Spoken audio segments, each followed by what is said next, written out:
कीर्तीच्या कथांना आम्ही पुसल कवच, तुझ्या गडाचे दगड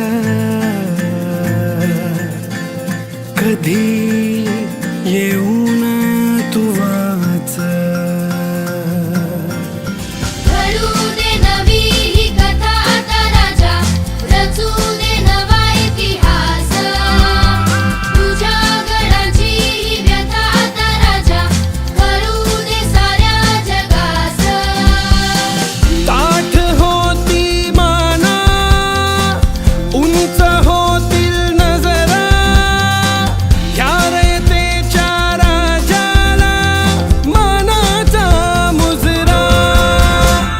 बघतोस काय मुजरा कहे, बघतोस काय मुजरा कहे, बघतोस काय मुजरा कहे, बघतोस काय मुजरा कहे. किल्ले वसंतगड स्वराज्याची साक्ष देणारा हा किल्ले वसंतगड. हिंदवी स्वराज्याचे सरसेनापती हंबीरराव बाजी मोहिते यांनी जन्म घेतलेल्या पावनभूमीत म्हणजेच तळबीड या गावी पण आलेला आहोत. छत्रपती श्री शिवाजी महाराजांच्या विश्वासू मावळ्यांपैकी एक म्हणजे हंबीरराव बाजी मोहिते. किल्ले वसंतगड स्वराज्याची साक्ष देणारा किल्ले वसंतगड.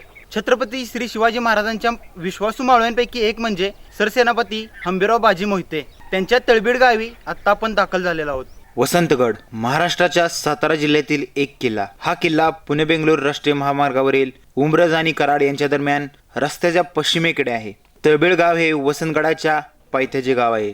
वसंतगड हा इतिहास प्रसिद्ध व तळबीड परिसराचे रक्षण करणारा किल्ला होता. मराठा साम्राज्याचे सरसेनापती हंबीरराव मोहिते आणि त्यांची कन्या रणरागिणी महाराणी ताराबाई या तळबीड गावच्या होत्या. किल्ले वसंतगड तसा चढायला सोपा किल्ला. गडाच्या अर्ध्यापर्यंत पायऱ्या आहेत आणि त्यानंतर खडतर रस्ता चालू होतो. वाटेत झाडे झुडपे आहेत आणि मोठमोठे दगड आढळतात. मध्यभागी पोचल्यावर वरून तळबीड परिसर खूप छान दिसतो. गडाच्या अर्धी चढाई आत्ता आपण पूर्ण केलेली आहे. यामध्ये पायऱ्या संपून आता खडतर रस्ता चालू झालेला आहे. गडावर जायला 3 मार्ग आहेत. एक मार्ग तळबीड गावातून येणारा हा आत्ता आपण आलेला मार्ग, दुसरा मार्ग सुपणे गावातून येणारा आणि तिसरा मार्ग वसंतगड या गावातून येणारा. काही वेळातच मी आणि माझ्या सहकाऱ्यांनी गड चढून पूर्ण केला. गडाचे मुख्य प्रवेशद्वार इंग्रजांनी तोफांच्या भडीमाराने भग्न केले आहे. आत जाताच डाव्या हातास एका घुमटीत गणेशाची सुंदर मूर्ती आहे. मंदिरामध्ये गणेशाची दगडात कोरलेली मूर्ती आहे. जिंजीहून परत आल्यानंतर छत्रपती राजाराम महाराज काही दिवस वसंतगडावर मुक्कामास होते. इसवी सन 17 साली औरंगजेबाने वसंतगड हा किल्ला जिंकून त्याचे नाव किली देव फतेह असे ठेवले. इसवी सन 1708 साली मराठ्यांनी हा किल्ला पुन्हा जिंकून स्वराज्यात सामील केला.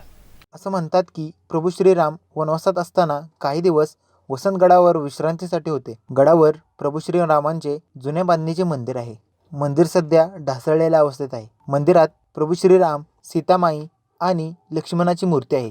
तेथूनच जवळच एक लहान हनुमानाचं मंदिर देखील आहे. त्यामध्ये दगडात कोरलेली हनुमंताची मूर्ती आहे. आत्ताचा महाराष्ट्र पूर्वी दंडकारण्य म्हणून ओळखला जाई. दंडकारण्याचा राजा चंद्रसेन महाराज हा मोठा तपस्वी व शिवभक्त होता. वसंतगडावरील देऊळ त्याचे आहे अशी कथा प्रचलित आहे. गडाच्या मध्यभागी चंद्रसेन महाराजांचं मंदिर आहे. मंदिर सुरेख बांधणीचं असून मंदिराच्या गाभाऱ्यात चंद्रसेन महाराजांची मूर्ती आहे. चैत्रातल्या दुसऱ्या पंधरवड्यात एकादशीला चंद्रसेन महाराजांची यात्रा भरवली जाते.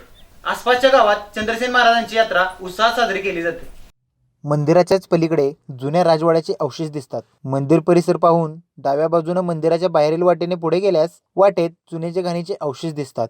पुढे कोयना तळे व कृष्णा तळे अशी 2 तळे आहेत. त्यांच्या काठावर जुन्या समाध्या व सतीशिळा आहेत. गडाच्या चारी बाजूंनी 4 डौलदार बुरुज असून त्यावर चढण्यासाठी दगडी जिने आहेत. किल्ले वसंतगडाच्या 4 बुरुजांपैकी एका बुरुजाखाली आता आपण उभा आहोत. 4 बुरुजांपैकी एक बुरुज ढासळलेल्या अवस्थेत आहे. आपण असा विचार करतो की राजस्थानमधल्या गड किल्ल्यांची आत्ताची परिस्थिती ही सुस्थितीत आहे आणि हिंदवी स्वराज्यातल्या गड किल्ल्यांची परिस्थिती अशा ढासळलेल्या अवस्थेत का झालेली आहे. तर यामागचे एकच कारण आहे की त्यावेळच्या मुघल सत्ताधीशांशी राजस्थानमधल्या राजांनी हातमिळवणी करून आपली घरदार वाचवले, आपले किल्ले वाचवले आणि हिंदवी स्वराज्यातल्या किल्ल्यांनी त्यांच्याशी लढा देऊन त्यामुळे आमच्या गडांची अशी ढासळलेली अवस्था झालेली आहे. आमच्या गड किल्ल्यांनी स्वाभिमान जपला, अभिमान जपला आणि मुघल साम्राज्याशी लढा दिला. यावेळी सुखावणारी आणि अभिमान वाटणारी एक गोष्ट पाहायला मिळाली. गडाचा परिसर पाहत असताना आम्हाला काही युवक युवती, दुर्गप्रेमी, शिवप्रेमी यांची एक टीम पाहायला मिळाली. त्या टीमचे नाव होते टीम वसंतगड. ही टीम गडावरील झाडे झुडपे, तलाव स्वच्छता आणि परिसर स्वच्छता करताना दिसली. एकीकडे कलियुगाच्या कर्मदारिद्र्याच्या वाटेला चाललेली युवा पिढी झालेली असताना टीम वसंतगड सारख्या कुठलेही अनुदान ना कुठलाही गाजावाजा न करता अखंड शिवरायांच्या स्वराज्यातील गड किल्ल्यांचा देखभाल करताना दिसतायत. अशा स्वराज्य सेवकांना आर्थिक मदत मिळावी हीच अपेक्षा. गडाच्या पश्चिम भागात गोमुखी बांधणीचा दरवाजा असून ह्या दरवाजाचे व त्याच्या तटबंदीचे बांधकाम आजही चांगल्या अवस्थेत आहे. किल्ले वसंतगडाच्या पश्चिम भागात गोमुखी बांधणीचा हा दरवाजा आहे. या दरवाजाची आपल्याला माहिती देत आहेत हेमंत दादा. हा गोमुखी दरवाजा साधारणतः 1 वर्षापूर्वी आम्ही या ठिकाणी आलेलो. तर तुम्ही जो आता हा परिसर बघत आहात, आम्ही या ठिकाणी तुम्ही उभारही राहू शकत नव्हता, इतकी घाण आणि इतके दगड माती पडलेले. तर आम्ही 20 मे रोजी ज्यावेळी इथं आलेलो त्यावेळी आम्ही मशाल मिरवणूक केलेली गडावर. आम्ही गडावर पूर्ण एक रात्र राहिलेलो आणि तो अनुभवलेला आम्ही की गडावरची रात्र कशी असते. त्या रात्री आम्ही इथं आल्यावर आम्हाला ते समजलं की हा पूर्ण भरलेला आहे. तर आम्ही लगेच निश्चय केला की दुसऱ्या दिवशी आपल्याला सकाळी उठून हे पूर्ण क्लीन करायचं. आणि त्यावेळी आम्ही पूर्ण 5 तास यासाठी घालवले. आणि आता तुम्ही बघत आहात की हा गडाचा जो दरवाजा आहे त्यामध्ये लॉकिंग सिस्टीम आहे. म्हणजे आधीचा जो दरवाजा असायचा तो झाकल्यानंतर त्याला लॉक करायला ते जे लाकूड असायचं ते लाकूड इकडं आत जायचं आणि आत येऊन इकडं लॉकिंग सिस्टीम त्याला होती. त्याचबरोबर गडाला दरवाजा उभा करण्यासाठी त्याच्या ज्या खोबण्या आहेत त्या खोबण्या इथं स्पष्टपणे दिसतात.